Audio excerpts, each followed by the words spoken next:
Do you remember the Hoover Constellation that, well, we unboxed it a while ago and it had already been restored 3 times? I haven't done much than just wipe it over with a spitty old rag, chucked it all back together, and we're going to just have a look, check it works, and punch it over to its owner who hasn't seen it yet. This came to me first, not the person who paid £40 for the machine. I found the eBay listing. What do you think? Decent or not decent?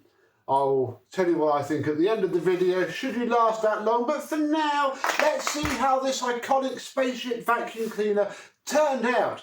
And it now runs without blowing up the house. Let's have a look.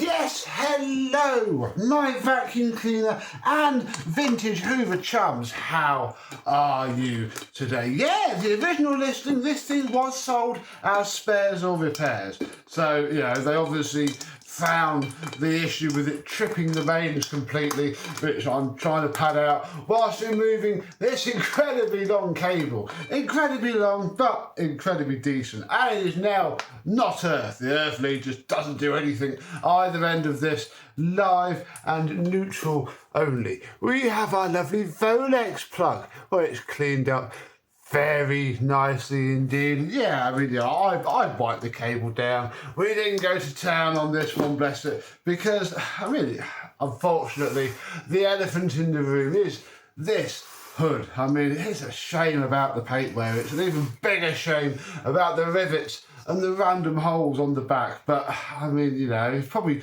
easier to find just and top for a Constellation than the whole machine. And since from the top down it is actually pretty decent, I think it's an alright price to pay, gamble to have, you know. You can't win them all, especially nowadays. If we open her up, we have an HEPA flow. This is what's rattling around, the original bag seal and the original bag clip, which I shall put over there for now. The stupidly horrible, hateful to fit filter washed up very well and is fitted. We are not touching that at all. The last thing that I did under here was the sticker survived washing.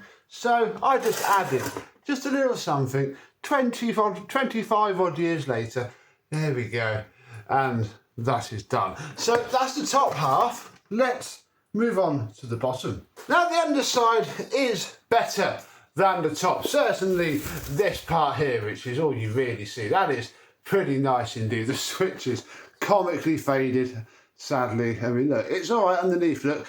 But yeah, that's quite faded, and this bottom bit is quite bent and scraped, and it was also incredibly loose. But, and again, you can't see it because it's clear. Let me be a bit closer. I have slathered some wob all around there and in there, and you know, it could be a better job. You could take a heck of a lot of time over it, or you can use clear silicone so you can't tell. And what that will stop it doing is blowing all of the air out that should be lifting the machine up through this joint, especially since it's been re-riveted before. So yeah, that's my bodge for that. The skirt, we may need to tweak a bit more. We'll come on to why I haven't fully done that in a minute. But we can plug it in. And, I mean, if I tip you up again, if you remember from the before video, that red light would turn off when we turn the machine on. Not anymore. She's fixed, folks.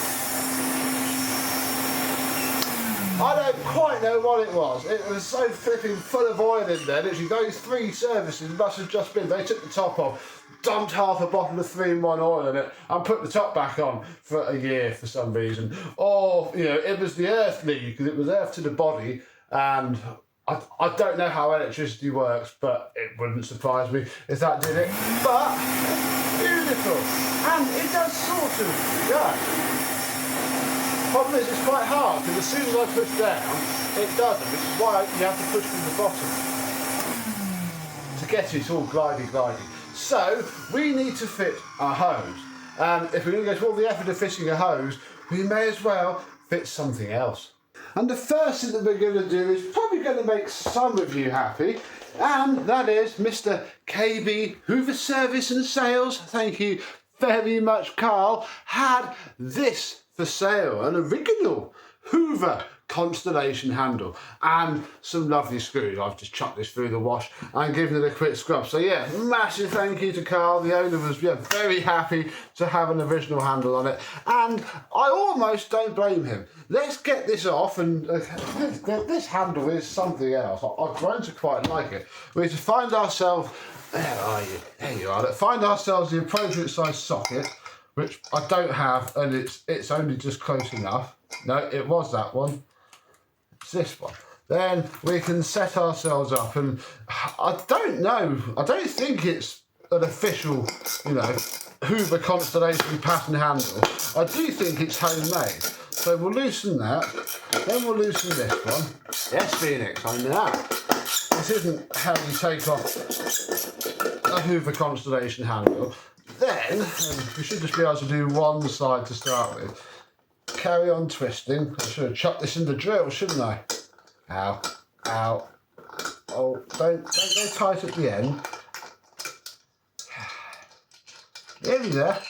We can take out this long bolt, then this spacer piece, which, that end is very much moulded to the thing. This end seems to have been filed down on a paving slab in order to fit our Constellation top here. Let's do the second one. Oh, again, I quite like it. I don't know really, I'm torn. On a mint one, no, you're right. But on this one that tells the tale, I mean, it is fantastically stronger than the plastic one. I'm now a bit worried about it going back in the box it came in, because there wasn't a lot of space on the top of here, and that could be a problem. But eventually we'll get the bolts off, and off it comes, and it's got proper ends on it and everything. One end comes off. I didn't bother with the other end. And where is it? It's here. Look, Permatube metric as well. So it's obviously a bit old. I can't imagine it's an actual kit for a Hoover Constellation. I think this is somebody who was pretty flipping good at doing something like that, had made that quite well. What this should do though is cover up one of our two holes. Kind of got a bit of sellotape on it, and I'm going to keep that on there because it's not going to hurt matters at all. I mean, yeah, cosmetically 20 out of 10, best job ever. To be secure and actually being able to pick the machine up consistently by it, I'm not sure. Oh no, and that's a problem. Almost. That rivet there is the actual proper hole. Oh no. I can just about see the head of the screw. I think it should just about fit through and go onto there. Let me carefully put this together. And eventually it all actually went in okay. That screw was just bent as soon as I got the handle down. It's okay. It's not under tension. It seems okay. It's also covered up all of the rivets, so now it just looks like your average 40 quid's worth of tatty, but fully functional and perfectly working Hoover Constellation. I don't like picking it up as much now because bless it, this handle, I'm going to keep that handle. What do you reckon? Do you want that handle? Let me know. So, bag should go back in before we forget and ruin everything and have to strip and wash the whole thing again. Oh, you're going to go in there? Yeah. I've feeling around the original bag holder, toppy tip there. Now we need to make something come out of its face.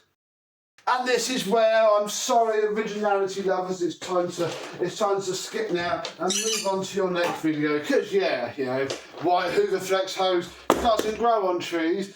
Genuine Hoover accessories, we're 30 years too late for that. You've got very lucky, Mr. Owner of this Constellation. This is the last of the Barton's ends that I have. These beautiful things that made me a nice little bit of money selling them. This is the last one, and it is a nice screw fit. And well, I just happen to have a nice length of Henry hose here. And I mean, this is the only bit that matters. But he's getting the hose as well because he asked very nicely. Ooh.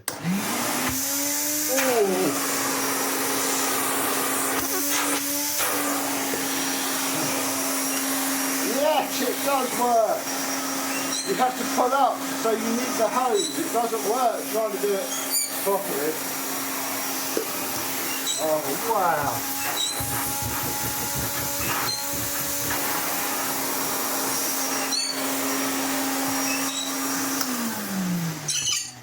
Yes, Felix, that is decent. Yeah, you can pipe down now. You can only really test the Constellation by pulling one along with its hose. Off. You can, yeah, which is why you have to have a hose to do it. And I can't lie, this is much nicer than the Hoover Flex hose is to actually use. Sorry, Hoover purists, Hoover never did nice tools. I do not like that era of pit fit tools. This, you know, we can just chuck some heavy tools on it, which is why the guy nicely asked for a heavy hose, because yeah, any old tools now, you can use this, and its original motor gives so much airflow. I mean, if I take it off the floor, it gets even better. It works perfectly well, indeed. And for all these reasons, I think that this is a pretty decent machine and a pretty compelling daily use scenario. Because yeah, Constellations are getting expensive. £40 for a non-working one, even with this paint damage, I would say is pretty bang on the money for an unknown scrapper, essentially, as this was. They are climbing in value. And yeah, as soon as you add tools to it, you could, this with its original tools would probably do 100 in the right area, you know, and who knows where it goes from there. And yeah, this one will now take the little knocks without being a pain. The owner could learn to paint and paint the top and see how he gets on. Or he could just use the flipping thing with a nice airtight hose, plenty of suction and a nice long cable. I think you're good to go. Bar liking the handle, I don't know, it was just really, really strong. That handle isn't cracked, but we've seen enough on the channel that I'm just a bit nervous now. But what do you think? Would you be happy having this Constellation and putting it to work, or would you rather hold out for a mint one with all of its original tools? Let me know down below. But until the next calamitous celebrity Constellation, whatever, floating Hoover, and not this one, will see you soon. Bye bye.